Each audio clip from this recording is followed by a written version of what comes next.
Welcome to another edition of the Hoot and Holler storytelling series recorded live at the Grandin Theater in Roanoke, Virginia.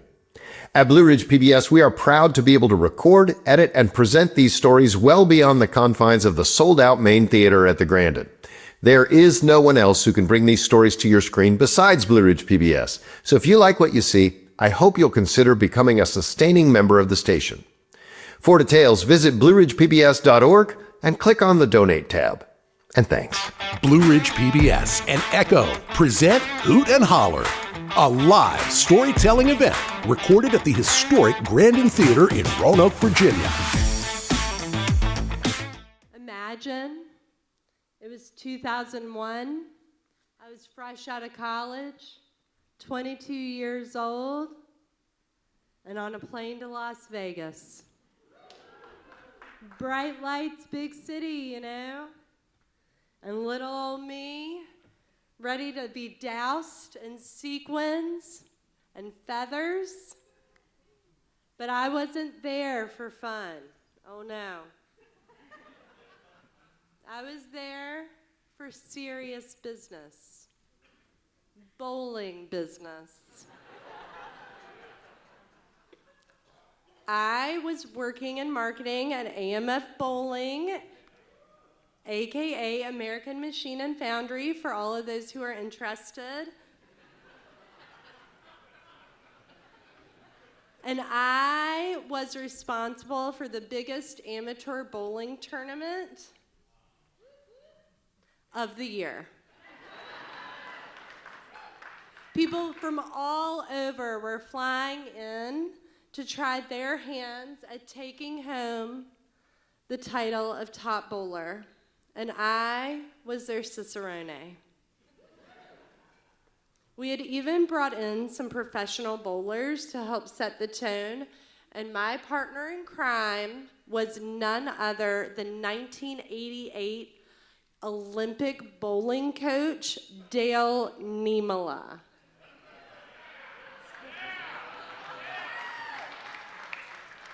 Look at my skin, y'all. Dale may have resembled a broken version of the Big Lebowski, wearing faded polo shirts instead of suits.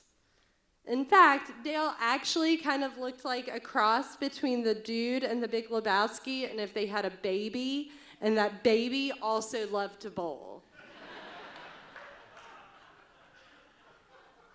Dale and I were quite a team, considering I had only bowled a handful of times in my entire life, and one time even left a friend's birthday party in tears because of the sheer number of gutter balls I threw that day. But I was so ready to set the world on fire, all in the name of bowling. Well, of course, also trying my hand at a few games of chance. But first, I had to make it to the airport, which is laden with slot machines.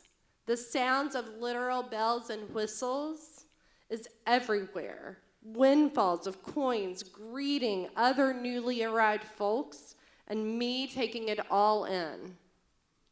Luckily, I had come prepared. I had been saving my laundry quarters for a while and had them ready to go. Surely, fortune was shining down on me. At the first available fruit slot machine in the Las Vegas airport, I gave it a go.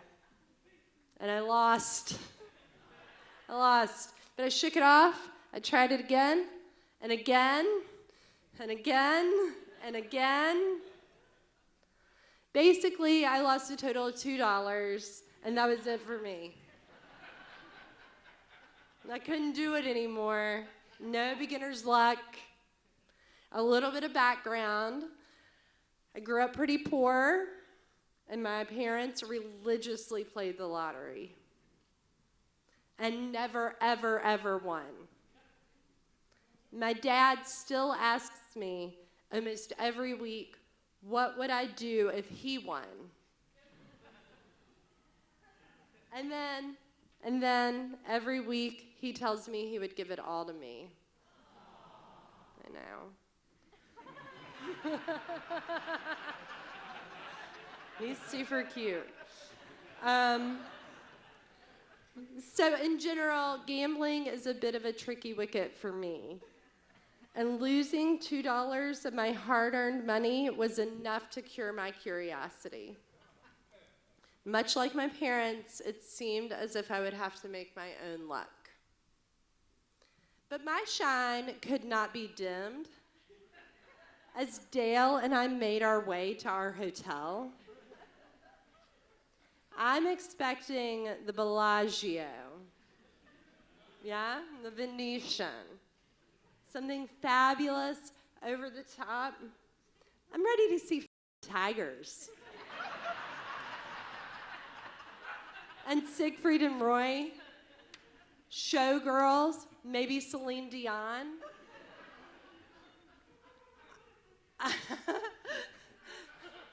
I'm ready to eat at Spago and blow on someone's dice.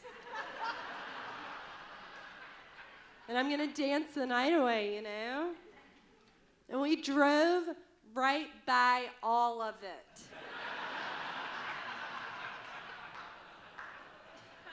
Because we weren't staying on the Strip. Oh no, we were staying in old Vegas. Not so shiny, not so fabulous. But it's still Vegas, right? And we pull up midday, bright sun beating down on a hotel with what looks like a dry docked riverboat out front. The Castaways. Our home away from home for the next few days was a riverboat-themed casino.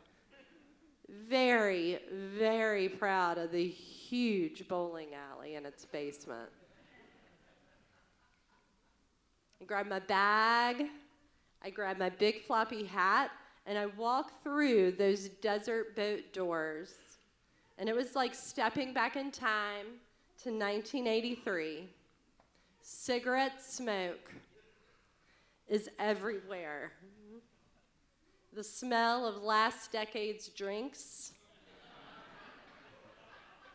hangs heavy in the air, and the lights are dulled. They're not darkened, they're not dimmed, they are dulled.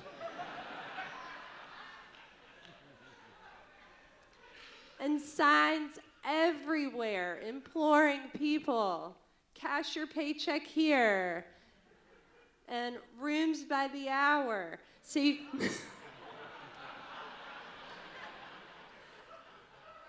you can take a break and get back to it, you know? But the sounds are what really mattered. I'd imagine it was the same as any other casino on or off the Strip. Coins falling, alarms ringing, bells sounding, and dealers and patrons alike yelling for attention. None of this could distract me from my job, however. Putting on the best bowling tournament I could. And I was already in demand. Part of my gig was to hang out with the bowlers and spend time with them, both professional and not. Bowlers of every shape and size were milling about with the same gleam in their eyes I had. I mean, we were in Vegas, and these folks loved three things: drinking, gambling, and bowling.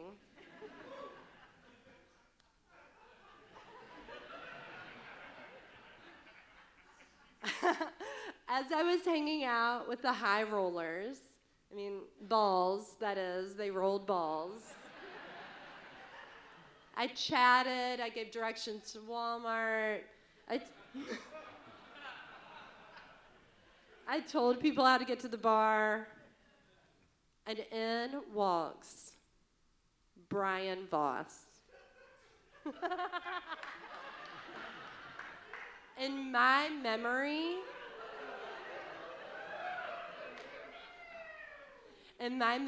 he's moving in slow motion. Everyone stopped what they were doing to watch him enter the room. I mean, the Brian Voss, y'all, like 25-time PBA champ, PBA Hall of Famer, and turns out a pretty nice guy. The sea of bowlers parted, and I welcomed him to our little old bowling tournament. And as we chatted, I told him about my big loss at the airport.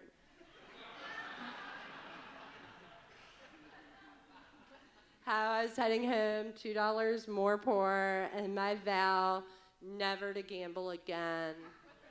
And he howled with laughter. But once he stopped laughing, he said he would give me the money to play blackjack with. Well, I was in. It's not my money. Like, okay. So we found a table. He gave me a handful of chips. And between he and the dealer, they taught me how to play blackjack. And y'all, I won. And I won big. $500 big. And it felt great. That feeling of taking a chance in the first place and the feeling of winning and coming out on top, that must be why so many people keep going back. And like any drug, that first win is definitely something to chase. And chase it I did. And I kept winning. If my dad could see me now, I mean, would I even come home rich? What? So bright and early the next day, hundreds of hungover bowlers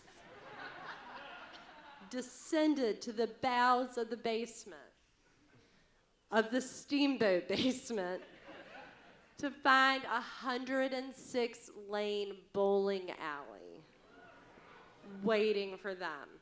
I fact-checked it because I was like, there's no way I can remember that. But yeah, 106 lanes. Lanes gleaming, pins standing at attention, ready to be knocked down by balls of all weights, colors, and flair. I brought my own swag, just in case. My custom shoes, and ball drilled to fit my hand. But I was no match for these diehards. And so it began, bowling all day long. One by one, teams of fellow castaways were knocked out of the competition until there were just two left standing. The final game began, and it was over in no time. The boys from Beaufort, South Carolina, had won, and Dale Niemela, ultimate kingpin, stood on that tiny stage, just a bit to the left of the snack bar.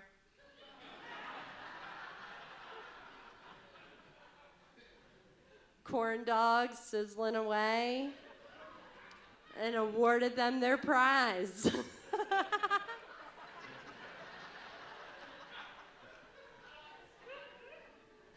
A giant check made out for $20,000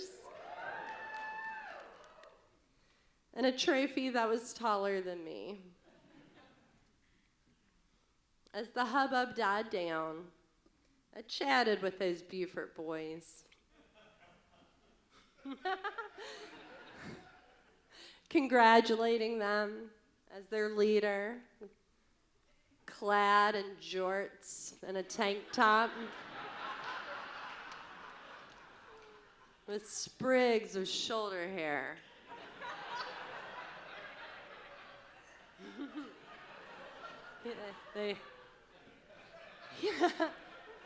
He asked me, "You bowl?" And I demurred, giving a non-committal some. And he leaned in and he said, "If you come up to my room, I'll show you how."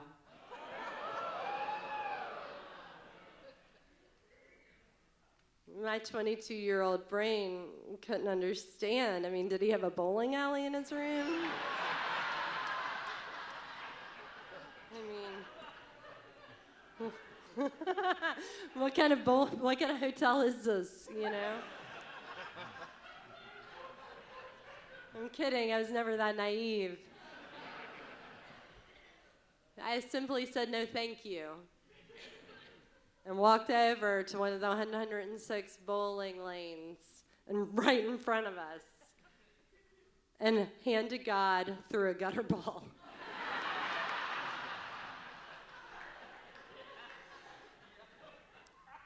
Anyway, 2 days later, battle-weary and proud, we drove back past the Bellagio and the Venetian. And oh, by the way, I did get to eat at Spago. And I was getting all my papers, because this is like a long time ago, so I had like papers for tickets, right? And I was getting them all ready for the airport. And in my wallet, there was a clean, crisp $100 bill. You know, all winning streaks come to an end, and mine certainly did. Sooner than later. But I did still come out ahead.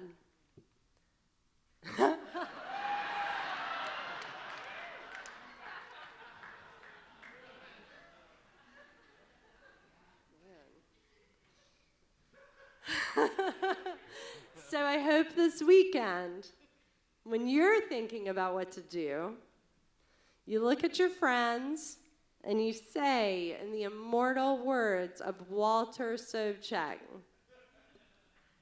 "Fuck it, let's go bowling."